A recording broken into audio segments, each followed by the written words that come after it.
This is one of my favorite topics to speak about. Ayahuasca is not the golden goose. Sit with that for a moment.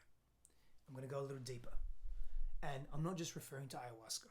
I'm referring to not only all plant medicines, but these external substances that we rely upon to heal us, to take us to the promised land, to get rid of our pain and our fears. Now, plant medicine is something I deeply cherish and value. It's very sacred to me.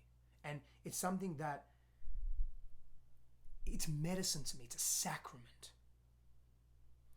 Now, where we are today in modernity, with pollution in our waterways, in our atmospheres, in our food, with the complexity of social psychology that we're interacting with 7.6, 7.7 billion humans on this planet, individual sparks of consciousness just permeating our energetic, emotional field, our vibrational fields, with the complexity of geopolitics and socioeconomics and survival and comparison and the psychological issues that we've accrued through our developmental growth, through childhood, the trauma, collective and individual.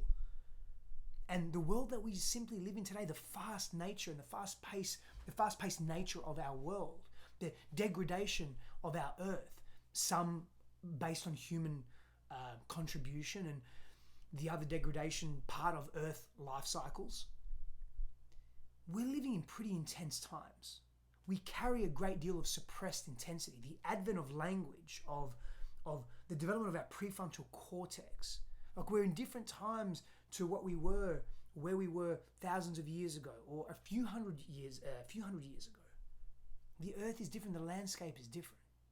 How those sacraments and medicines, I don't know exactly how they were used, but I imagine they would have been used differently to how they are used today. And the environment, the physical environment, the container was different.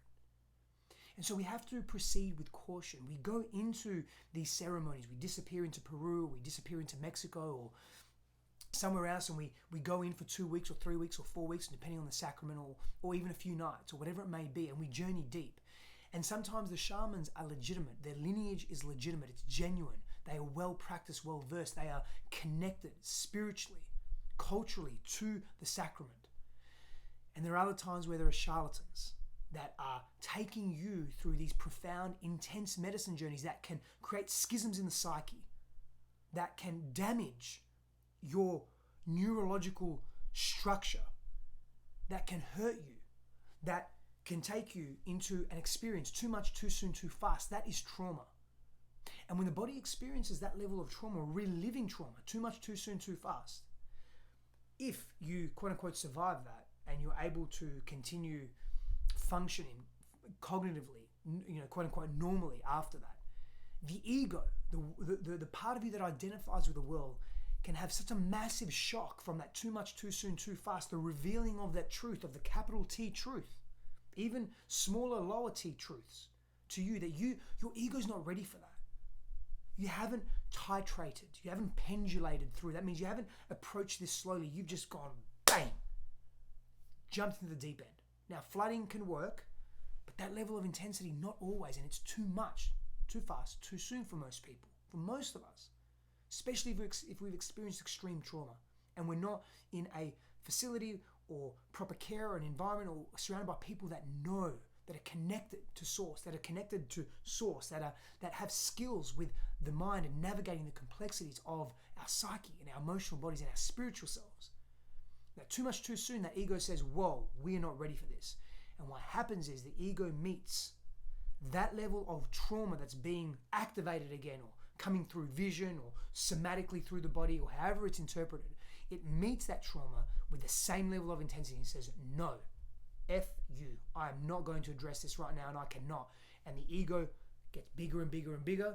And often what happens is we regress and we go back further into those patterns that we are attempting to shift, whether it's the hyper-aggressiveness, the rage, the deep depression, the withholding or withdrawing from the world, the sexual trauma, the physical trauma, the emotional trauma that we experienced. And we're stuck and we regress because it's too much, too fast, too soon. My guidance, for whatever it's worth here, is it is so important to, again, titrate, slowly expose yourself to parts of you that you've been neglecting or that are unfamiliar to you or that are intense, and pendulate in, out, oscillate between taking yourself to the edge. There are edging processes in trauma-informed work and somatic therapy.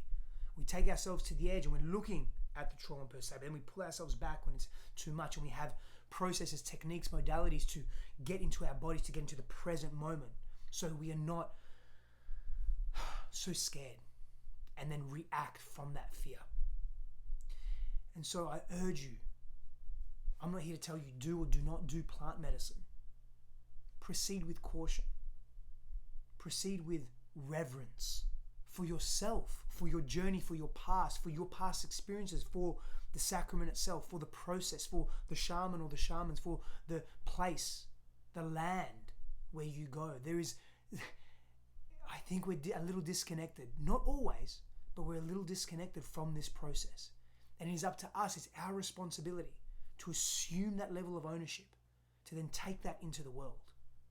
Take a greater version of ourselves into the world without re-traumatizing ourselves. So remember, whether it's kambo, whether it's cannabis, whether it's ayahuasca, whether it's DMT, whether it's bufo, whatever it may be, ayahuasca, that thing is not the golden goose. You are the golden goose. You are the golden goose.